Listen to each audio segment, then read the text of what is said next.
Hello guys, कैसे हैं बच्चों। आज स्टार्ट कर रहे हैं परमुटेशन एंड कॉम्बिनेशन चैप्टर। हमारा स्टार्ट हुआ था, उसमें एक टॉपिक ले रहे हैं। फर्स्ट 2 टॉपिक्स हो चुके थे, उसमें फैक्टोरियल नोटेशन और फंडामेंटल प्रिंसिपल ऑफ काउंटिंग। आज हम ले रहे हैं परमुटेशन। ठीक है, ये टॉपिक के लिए सिंपल इतना सी बात है कि आप सीखो, इसको समझो। जितने ज़्यादा क्वेश्चंस करते जाओगे इसके, उतना ज़्यादा आपको समझ में आता जाएगा। ठीक है, पहले एनसीईआरटी क्वेश्चंस हम करेंगे ही करेंगे। आप उसके बाद एनसीईआरटी एग्जाम्पलर भी पिक कर सकते हो, और चाहो तो एक कोई और रेफरेंस बुक भी ले सकते हो। ठीक है ना बेटा, जितना क्वेश्चंस करोगे इसके उतना ही समझ में आता चला जाएगा। ठीक है, सबसे पहले बात करते हैं डेफिनेशन। ये परमुटेशन की डेफिनेशन है क्या। कहता है कि सिंपल सी चीज़ है कि एक परमुटेशन इज एन अरेंजमेंट। क्या है? एक अरेंजमेंट है। ठीक है, in definite order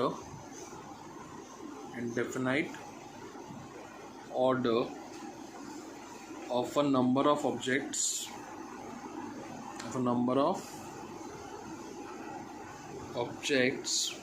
taken some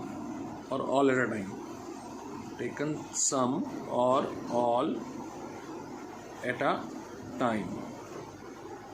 ठीक है, कि हमने अरेंजमेंट करना है उन ऑब्जेक्ट्स का, नंबर ऑब्जेक्ट्स का, जिनको हम इकट्ठा भी ले सकते हैं और कुछ करके भी अरेंज किया जा सकता है। कहने का मतलब है ऑब्जेक्ट्स क्या हो सकते हैं, यहाँ पे लेटर्स हो सकते हैं, नंबर्स हो सकते हैं, थिंग्स हो सकती हैं। तो ऑब्जेक्ट्स यहाँ पे कुछ भी हो सकते हैं। ठीक है, अब सबको एक साथ अरेंज कर लो या फिर उनको पार्टली अरेंज कर सकते हो आप। ठीक है, तो बेसिकली परमुटेशन एक तरीके का अरेंजमेंट है। ठीक है, एग्जाम्पल लेते हैं, देन आपको ये डेफिनेशन और क्लियर हो जाएगी। से सपोज करो एक वर्ड है मेरे पास, रोज। ठीक है, कहता है कि फाइंड करो a 4 letter word, find a 4 letter word with or without meaning from all the letters of the word rose. ठीक है, where repetition of letter is not allowed. ठीक है, बहुत ध्यान से समझेंगे इस टॉपिक को बच्चों। ठीक है, चलो रोज़ ले लिया हमने। 4 लेटर का एक वर्ड बनाना है हमने। 4 लेटर का क्या बनाना है? एक वर्ड। इनको रीअरेंज करके बनाना है। ठीक है, तो सिंपल सा भी हमने जो एफपीसी पढ़ा था, अगर हम उससे जाएं इस क्वेश्चन में तो क्या होगा। 4 लेटर की जगह है, तो 4 लेटर के लिए यहाँ पे चॉइस कितनी होंगी? ऑल 4। भाई फर्स्ट पे ओ आ सकता है, एस भी आ सकता है, आर भी आ सकता है और ई भी आ सकता है। ठीक है, अगली चॉइस हम रह जाएगी 3, क्योंकि हमारे पास रिपीटिशन नॉट अलाउड है। रिपीटिशन क्या है इस केस में? नॉट अलाउड है। ठीक है ना, ओके। तो अगले में क्या चॉइस रह जाएंगी आपके पास? 2, और यहाँ पे रह जाएंगी 1। तो ये जो 24 आया, क्या आया? ये 24 क्या है? ये अरेंजमेंट्स हैं, ये परमुटेशंस हैं। क्या है? 24 परमुटेशन है। When all objects are taken. ठीक है ना, उसमें डेफिनेशन में था ना, सारे ऑब्जेक्ट्स लेना है या फिर कुछ सिंपल कुछ सम ऑब्जेक्ट्स भी हम ले सकते हो। जैसे अगर मान लो यहीं पे क्वेश्चन में थोड़ा सा चेंजेस कर देता कि उसको 3 लेटर वर्ड चाहिए था, अभी क्या चाहिए था, बाकी पूरा क्वेश्चन सेम है, उसको 3 लेटर वर्ड चाहिए। तो 3 लेटर वर्ड के लिए क्या होएगा? पहले यहाँ पे जो वर्ड लगेगा उन चारों में से कोई ले सकता है, यानी कि चॉइस आपके पास 4 ही है वापस से, फिर 3 और फिर 2। यहाँ पे भी 24 अरेंजमेंट्स ही आई। कितनी आई? 24 परमुटेशंस आई, लेकिन उसमें व्हेन 3 ऑब्जेक्ट्स जो थे वो यूज़ किए गए। 3 ऑब्जेक्ट्स आर टेकन। कितने ऑब्जेक्ट्स लिए गए? 3। ठीक है, आपको 3 लेटर वर्ड बनाना था। ठीक है, सपोज करो वो बोलता कि आपको 2 लेटर वर्ड बनाना है। क्या बनाना है बच्चों? 2 लेटर वर्ड। 2 लेटर वर्ड में अब ऑब्वियसली यहाँ पे चॉइस कितनी हो जाएंगी? 4। यहाँ पे कितनी रह जाएंगी? 3। तो आपके पास 12 परमुटेशंस ऐसी आ जाएंगी, 12 अरेंजमेंट्स ऐसी आ जाएंगी जब आपने कितने लेटर्स लिए? या 2 ऑब्जेक्ट्स लिए। कितने ऑब्जेक्ट्स लिए बच्चों? 2 ऑब्जेक्ट्स आर टेकन। क्वेश्चन को फिर चेंज करें कि आपने एक लेटर चुनना है, वर्ड तो नहीं बना सकते आप एक लेटर से, उसने सिर्फ एक बोल दिया कि एक लेटर को आपने इसमें से पिक करना है, ठीक है। तो 1 लेटर पिक किया, तो हमारे पास चारों लेटर में एक लेटर को पिक करने की चॉइस कितनी है, 4। तो ये भी क्या है, 4 परमुटेशंस हैं। कितनी परमुटेशंस हैं यहाँ पे, 4 permutations when 1 object is taken, when 1 object is taken, ठीक है, ओके। जहाँ हम लोगों ने इस डेफिनेशन के हिसाब से जब सभी ऑब्जेक्ट्स लिए थे, यानी कि चारों नंबर्स हमने लिए थे, तो ये होती है बच्चों प्योर परमुटेशन। क्या होती है, इसे हम कहते हैं जब हम सारे ऑब्जेक्ट्स को अरेंज करते हैं, रीअरेंज करते हैं, तो ये कहलाती है प्योर परमुटेशन। क्या कहलाती है बच्चों, प्योर परमुटेशन। और ये जो चीज़ें हैं, जब आपने 3 लेटर को अरेंज किया, 3 लेटर वर्ड बनाया, 2 लेटर वर्ड बनाया या 1 लेटर को चूज़ किया, ये होती है permutation followed by combination. Permutation followed by combination. Combination क्या है बेटा, कॉम्बिनेशन एक तरह का सिलेक्शन होता है। क्या होता है, क्या होता है, सिलेक्शन, ठीक है। तो यानी कि आप 4 में से आपको 3 लेटर का अगर वर्ड बनाना था, तो आपको पहले सेलेक्ट करने पड़ेगी कौन से 3 लेटर आप ले रहे हो, उसको आपने क्या करा, रीअरेंज किया। क्या किया, रीअरेंज किया। तो कॉम्बिनेशन बना के आप लोग क्या कर रहे हो, अरेंजमेंट कर रहे हो, ठीक है। तो ये परमुटेशन बेस्ड ऑन कॉम्बिनेशन कह लो, या बेस्ड ऑन सिलेक्शन कह लो, या कह लो परमुटेशन फॉलोड बाय कॉम्बिनेशन, ठीक है, ओके।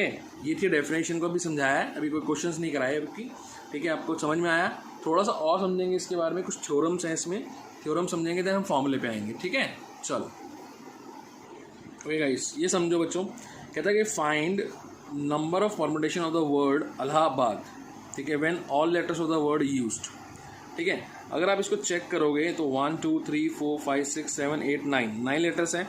तो यानी कि अगर मुझे 9 लेटर का एक वर्ड बनाना है इनको रीअरेंज करने के लिए, तो मेरे पे 9 स्पेसेस होंगे, प्लेस होंगे, 1 2 3 4 5 6 7 8 और ये 9, ठीक है। अब पिछला क्वेश्चन हम लोगों ने जब रोज़ वाला एग्जाम्पल लिया, हम लोगों ने उसको एफपीसी से कर दिया। तो एफपीसी से समझ में आ गई आपको कहानी, ठीक है। क्या हर जगह एफपीसी अलाउड है, देखो ज़रा ध्यान से समझो।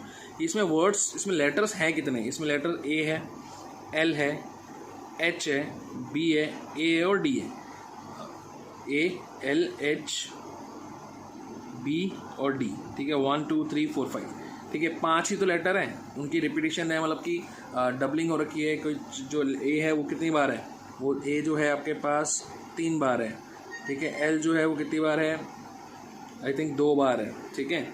1 2 3 4, ए 4 बार है, ए कितनी बार है, 4 बार, ठीक है। एच 1 बार है, बी 1 बार है और डी कितने बार है, 1 बार है। अगर आप एफपीसी से जाओ इस क्वेश्चन में, तो हमारे पास यहाँ जो चॉइसेस हैं वो कितनी चॉइस होंगी यार, लेटर के हिसाब से तो होंगी, यहाँ लेटर के हिसाब से 5 चॉइस होंगी, ठीक है। अगर आप क्वेश्चन को पढ़ो, अगर यहाँ पे इसमें कुछ लिखा ही नहीं हुआ कि रिपीटिशन नॉट अलाउड या रिपीटिशन अलाउड, मान लो रिपीटिशन नॉट अलाउड है, रिपीटिशन क्या है, नॉट अलाउड, या रिपीटिशन अलाउड मान लो, चलो रिपीटिशन अलाउड मानोगे, तो यहाँ पे जो ए है वो सभी जगह ए लग सकता है, ठीक है। तो इसका मतलब क्या है कि सभी लेटर्स तो यूज़ हो ही नहीं पाएंगे। अब सभी लेटर यूज़ नहीं हो पाए, तो यहाँ पे हम लोग ये पॉसिबिलिटी नहीं निकाल सकते। अगर हम रिपीटिशन नॉट अलाउड मान के चलें, रिपीटिशन नॉट अलाउड, तो हमारे 5 ही लेटर हैं, ये 5 लेटर हैं, उसमें 5 लेटर में अगर मैंने ए को चॉइस किया यहाँ पे, तो ए तो कितनी बार है, 4 बार, वो कहाँ लग सकता है, फिर यहाँ भी लग सकता है, यहाँ भी लग सकता है, यहाँ भी लग सकता है, और रिपीटिशन नॉट अलाउड कह रहे हो आप। तो यहाँ पे ये रिस्ट्रिक्शंस क्वेश्चन जो होते हैं, जो जहाँ पे एफपीसी नहीं लग सकता, ऐसी बहुत सारी जगह हैं जहाँ पे एफपीसी नहीं लग पाता है। लेकिन आपको जब फील करना है क्वेश्चन को, स्टार्टिंग में एफपीसी से ही फील करना है।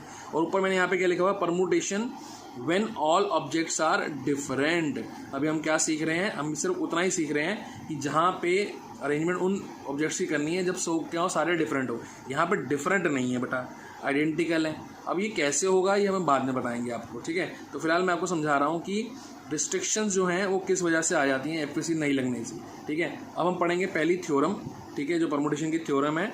लेकिन ध्यान रखना, अभी हम लोग सिर्फ क्या सीख रहे हैं, उन ऑब्जेक्ट्स की परमुटेशन जो क्या हो, डिफरेंट हो, बिल्कुल क्या हो, आपस में डिफरेंट हो, आइडेंटिकल उसमें ना हो, ठीक है। ओके, मेनली हमारे पास 2 थ्योरम है इसकी। थ्योरम 1 पढ़ रहे हैं पहले, कहता है कि number of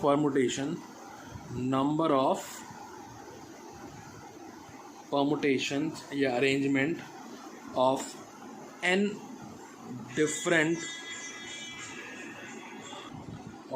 different objects taken r at a time when repetition is not allowed, repetition is not allowed, ठीक है, and where r can be 0 और less than equals to n, 0 से बड़ा और 1 से n से इक्वल या बराबर, ठीक है। अब ये क्या है, अभी हमने एक क्वेश्चन लिया था यार, रोज, सारे लेटर डिफरेंट है, ठीक है। अब हम इसको करेंगे, ठीक है। अगर यहाँ पे r की वैल्यू, अगर r ऑब्जेक्ट्स लिए जाते हैं n में से और सारे डिफरेंट है, रिपीटेशन नॉट अलाउड है, तो हमारा जो फॉर्मूला होता है वो होता है NPR is equals to n factorial upon n minus r factorial, ठीक है। हमने वर्ड लिया था रोज, ठीक है। हमने सभी लेटर्स को यूज़ करके क्या बनाया था, एक रीअरेंज करके एक नया वर्ड बनाया था विद मीनिंग और विदाउट मीनिंग। तो हमारे पास क्या आया था, हमारे पास FPC से आंसर आया था 4, 3, 2 और 1, यानी कि 24 परमुटेशंस हुई थी। अब इसी को इस फॉर्मूले से करते हैं, नंबर ऑफ लेटर्स जो अरेंज करने हैं वो कितने हैं आपके पास, 4 हैं, ठीक है। और अवेलेबल लेटर्स कितने हैं, R, और कितने लेटर अरेंज करने के लिए अवेलेबल थे, वो n थे, यानी कि 4, और R की वैल्यू भी क्या होगी, क्योंकि चारों लेटर यूज़ करने हैं तो R की वैल्यू भी क्या होगी, 4 ही होगी। तो अगर मैं R की वैल्यू क्या हो सकती है, n के इक्वल भी हो सकती है और उससे छोटी भी हो सकती है। तो अगर हम फार्मूला लगाएं 4p4 तो क्या होएगा बच्चों, 4 factorial 4 minus 4 factorial, it is 4 factorial upon 0 factorial, तो 0 फैक्टोरियल इज 1, तो 4 into 3 into 1 that is 24 again, ठीक है। बात समझ में आई। ये क्वेश्चन FPC से हुआ और इसके बाद ये किससे हो सकता था, किससे हो सकता था, फॉर्मूले से भी हो सकता था, क्योंकि यहाँ पे सभी डिफरेंट ऑब्जेक्ट्स थे, सारे ऑब्जेक्ट्स क्या थे, डिफरेंट थे, क्या थे, डिफरेंट, ठीक है, ओके। और देखो अगर यहाँ पे मेरे को 3 लेटर का वर्ड बनाना था, कितना बनाना था, 3 लेटर के लिए भी बनाया था मैंने वर्ड, तो 3 लेटर वर्ड यूज़ किया था मैंने। तो क्या हुआ था हमारे पास FPC में, तब भी आंसर 24 ही आया था, 4, 3 और 2, तब भी 24 ही आंसर आया था मेरे पास। अगर मैं यहाँ पे फॉर्मूले से यूज़ करता है इसको, तो n की वैल्यू 4 है, और कितने लेटर का वर्ड क्रिएट करना है आपको, 3 का, तो r कितना हो गया, 3, तो 4p3 अगर सॉल्व करते हो आप तो क्या होगा, 4 फैक्टोरियल और 4 माइनस 3 फैक्टोरियल, तो ऊपर फिर 4 फैक्टोरियल रह गया, नीचे 1 फैक्टोरियल की वैल्यू क्या होती है, 1 ही होती है। तो अगेन यहाँ से भी आंसर क्या आ गया, 24 आ गया, ठीक है। तो ये फॉर्मूला है आपके पास, ठीक है। और ये क्या है, number of permutation of n different objects taken r eight a time when repetition is not allowed. ये ध्यान रखना, रिपीटिशन इज नॉट अलाउड, ठीक है, रिपीटिशन अलाउड नहीं है, ठीक है। दूसरी थ्योरम ये है कि जब रिपीटिशन अलाउड हो, वो देख लेते हैं, ठीक है। थ्योरम नंबर 2 क्या कहती है बच्चों, कहते हैं number of permutation of n different objects taken r eight a time when repetition is allowed, repetition क्या हो, अलाउड हो। ध्यान रखना, ये दोनों थ्योरम जो लगा रहे हैं हम डिफरेंट ऑब्जेक्ट्स के अरेंजमेंट पे लगा रहे हैं, ये जब सभी ऑब्जेक्ट्स क्या हो, डिफरेंट हो, ठीक है। तो इसके लिए सिंपल सा फॉर्मूला होगा n⁻r, ठीक है। वापस से देखते हैं, अगर हमने लिया वही वर्ड रोज, ठीक है, मैं आपको एक ही वर्ड से भी क्यों करा रहा हूँ, मैं आपको सिर्फ चीज़ समझाना चाह रहा हूँ, फील कराना चाह रहा हूँ कि FPC से कैसे हो सकता है क्वेश्चन और परमुटेशन से कैसे। बाकी नंबर ऑफ क्वेश्चन अभी हम करेंगे बहुत सारे इस पर।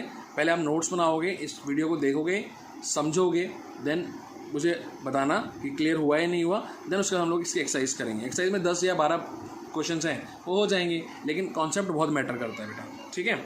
अब वो ये कहता है कि 4 लेटर का वर्ड बनाना है, वापस से 4 लेटर वर्ड मीनिंग के साथ हो या विदाउट मीनिंग हो, ठीक है, लेकिन रिपीटिशन अलाउड है। रिपीटिशन क्या है, अलाउड है। तो सभी जगह पे R प्लेस कर सकते हो या O प्लेस कर सकते हो, ठीक है। 4 लेटर का वर्ड बना रहे हो ना, तो क्या हो जाएगा, 4, 4, 4 और 4, ठीक है। कितना हो गया, 256 आ गया, 256। अगर मैं यही चीज़ इससे फॉर्मूले से करता तो नंबर ऑफ ऑब्जेक्ट्स कितने हैं मेरे पास, 4, ठीक है। कितने लेटर का वर्ड क्रिएट कर रहे हो, बना कितने लेटर का वर्ड रहे हो, वो भी 4, तो क्या हो जाता, तब भी कितना हो जाता, 256 हो जाता। अगर आपको 3 लेटर वर्ड बनाना था, क्या बनाना था, 3 लेटर वर्ड, और वापस से रिपीटिशन क्या थी, अलाउड थी, रिपीटिशन क्या थी, अलाउड थी। तो यहाँ पे जो लेटर आएगा वो तीनों में आ सकता है, यानी कि चारों चॉइस यहाँ पे हैं आपके पास, चारों चॉइस यहाँ पे और चारों चॉइस यहाँ पे, मल्टीप्लाई करो तो कितना आएगा, 64। सिमिलरली अगर आप इससे करते हो तो नंबर ऑफ ऑब्जेक्ट्स आपके अवेलेबल 4, और आपने कितने लेटर का वर्ड क्रिएट करना है, 3, तो 4 की पावर 3 यानी कि 64। समझ में आया सेकंड थ्योरम, ठीक है। तो मेनली फर्स्ट थ्योरम के क्वेश्चन है maximum when repetition is not allowed, ये फिर भी आपको बता दिया एक्स्ट्रा, ठीक है। चलो देखते हैं बेटो आगे। चलो बच्चों एक क्वेश्चन और देखते हैं वीडियो खत्म करने से पहले।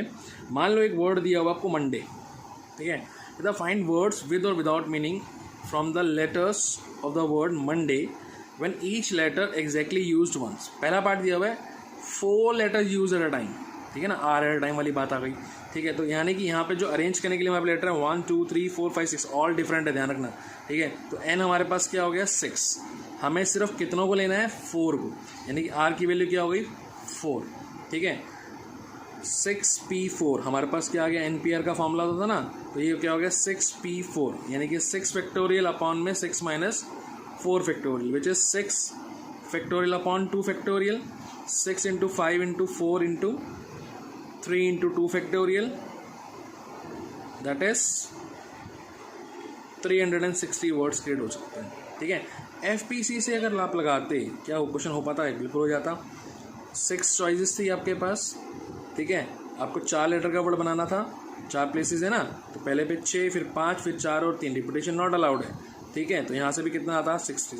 तो सर हम इससे क्यों नहीं कर रहे, हम इससे क्यों कर रहे हैं बेटा, देखो जब सीधे सीधे स्ट्रेट क्वेश्चन आते हैं तो हम लोग क्या करते हैं, ट्राई करते हैं फॉर्मूला ही लगाएं, ठीक है, NPR ही यूज़ करें, ठीक है, क्योंकि FPC रिस्ट्रिक्टेड कई बार हो जाता है तो हमारे को वो दिक्कत आ जाती है वहाँ पे, ठीक है। अभी देखेंगे और क्यों और क्लियर हो जाएगा आपको कि हम फॉर्मूला ही क्यों लगा रहे हैं, FPC से इसे क्यों नहीं कर रहे हैं, ठीक है। चलो सेकेंडली जो हमारे पास सिलेक्शन के क्वेश्चन आएंगे उसमें फिर FPC नहीं लग सकता है, ठीक है, और क्लियर होगी चीज़ें, अभी देखते हैं।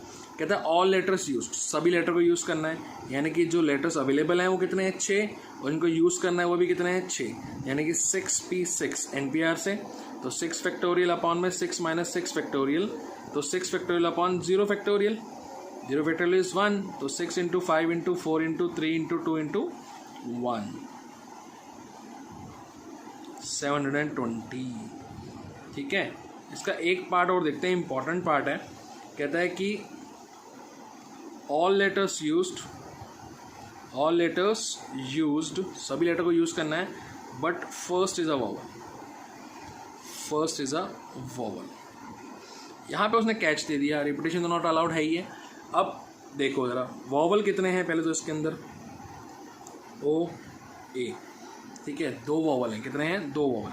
अगर मैं को सभी लेटर यूज़ करने हैं, यानी कि 6 के 6 मुझे यूज़ करने हैं, 2 3 4 5 6 लेटर का एक वर्ड क्रिएट करना है, लेकिन जो इस जगह के लिए चॉइसेस हैं मेरे पास वो कितनी हैं गाइस, 2 वॉवल है तो 2 ही चॉइस हैं, लगेगा तो कोई एक ही वॉवल यहाँ पे और वो वापस क्या हो जाएगा रीग्रुप्ड हो जाएगा, क्योंकि हमारे पास लेटर थे MONDAY, तो ये 2 चॉइसेस हमारे पास यहाँ के लिए थी, ठीक है। इनमें से कोई एक लग गया तो वापस दूसरा जो होगा रीग्रुप्ड हो गया, यानी कि 6 में से कितनी चॉइस रह गई होंगी एक लगने के बाद, बताओ सोचो, यहाँ रह गई होंगी 5, फिर 4, फिर 3, फिर 2 और फिर 1, रिपीटेशन इज नॉट अलाउड, ठीक है। तो इस तरह से हमारा जो बनता है अरेंजमेंट बनती है, परमुटेशन बनती है, कितनी बनती 240। क्या इसको हम फॉर्मूले से कर सकते थे, बिल्कुल कर सकते हैं, देखो ज़रा समझो। अब वो ये कहता है कि आपके पास फर्स्ट वॉवल होना चाहिए, तो फर्स्ट लेटर के लिए हमारी जो परमुटेशन होगी, जो हमारी अरेंजमेंट होगी, उसके लिए अवेलेबल लेटर्स कितने हैं 2, और प्लेस भरना जो एक ही प्लेस तो भरना है, तो जो पहले के लिए परमुटेशन हो जाएगी वो हो जाएगी 2p1, यानी कि अभी सिर्फ आपने एक लेटर फिल किया है, यानी कि आपके पास 5 लेटर और बाकी हैं, और 5 ही अरेंजमेंट बाकी हैं, 5 ही जगह बाकी हैं, और 5 ही लेटर अवेलेबल भी हैं, तो यानी कि हम सबको एक साथ ले सकते हैं इसके बाद, क्योंकि उसके बाद कोई कैच नहीं है, रिपीटेशन नॉट अलाउड है, तो we can write it 5p5, ठीक है। तो 2 फैक्टोरियल अपॉन में 2 माइनस 1 1 फैक्टोरियल, 5 फैक्टोरियल अपॉन में 0 फैक्टोरियल, तो ये भी उतना ही बनेगा, 2 into 1 5 into 4 into 3 into 2 into 1 is goes to 240। इसको दोबारा से समझो, मैं क्या कहना चाह रहा था कि जब कैच क्या है हमारे पास कि पहला लेटर क्या होना चाहिए, वॉवल होना चाहिए, यानी कि फर्स्ट वाले को हमें प्लेस करना है वॉवल, ठीक है। और वॉवल हमारे पास कितने हैं 2, तो 2 हमारे पास अवेलेबल हैं और हमने एक जगह फिल करनी है, तो 2p1 हमारी अरेंजमेंट हो गई, ठीक है। इसके बाद हमारे पास अरेंजमेंट करने को कितनी जगह बची हैं 5, लेटर भी कितने बचे होंगे, जब एक अवेलेबल 2 अवेलेबल थे यहाँ पे वॉवल्स के लिए, तो एक वापस आ गया होगा, तो वापस लेटर भी कितने होंगे 5, जगह भी कितनी भरनी है 5, तो 5 को एक साथ भर दें, क्योंकि हमारी डेफिनेशन कहती है कि आप आर एट टाइम यूज़ कर लो या ऑल एट टाइम यूज़ कर लो, और उसके बाद कोई कैच बचा भी नहीं इसके अंदर, तो हम लोगों ने यूज़ कर लिया 5p5, ठीक है।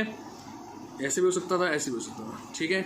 अभी हम लोग क्या पढ़ रहे हैं, सिर्फ जब डिफरेंट ऑब्जेक्ट्स हों, मैं बार बार इस चीज़ को बोल रहा हूँ कि डिफरेंट ऑब्जेक्ट्स के टाइम में ये पढ़ो, ठीक है। थोड़ा सा मैं इसी वीडियो में जबकि ऑब्जेक्ट्स सेम आ जाएं, आइडेंटिकल आ जाएं, उसके बारे में भी थ्योरम बता देता हूँ। फिर हम लोग क्वेश्चंस करेंगे इसके बाद डायरेक्टली 7.3 के, बट उससे पहले आप नोट्स बनाओगे, ठीक है। चलो देखो बच्चों, थ्योरम, नेक्स्ट थ्योरम क्या कहती है कि the number of permutation of n objects when n objects में से p1 objects are same kind, एक तरह के कुछ हों, p2 objects are of same kind, p3 objects of same kind and ऐसे से pn objects of same kind. जैसे मैंने वर्ड लिया था आपसे इलाहाबाद, ठीक है, इलाहाबाद जो मैंने वर्ड लिया था उसमें एक ऑब्जेक्ट ए था वो 4 टाइम था, ठीक है। उसके बाद एल ऑब्जेक्ट कितने बार था, 2 बार था, ठीक है।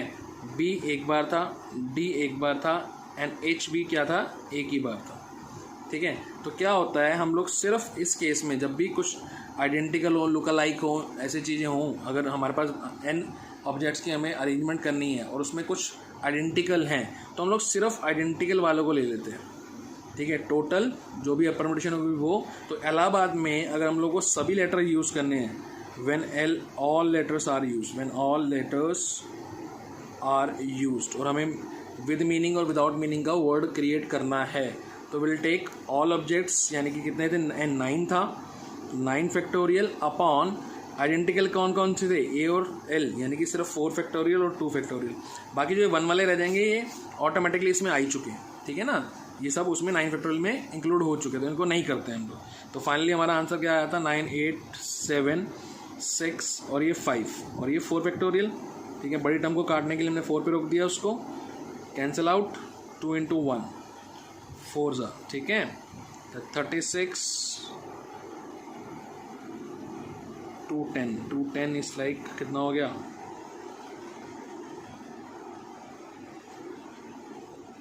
ठीक है, 7560 समथिंग, कैलकुलेशन चेक कर लेना, ठीक है।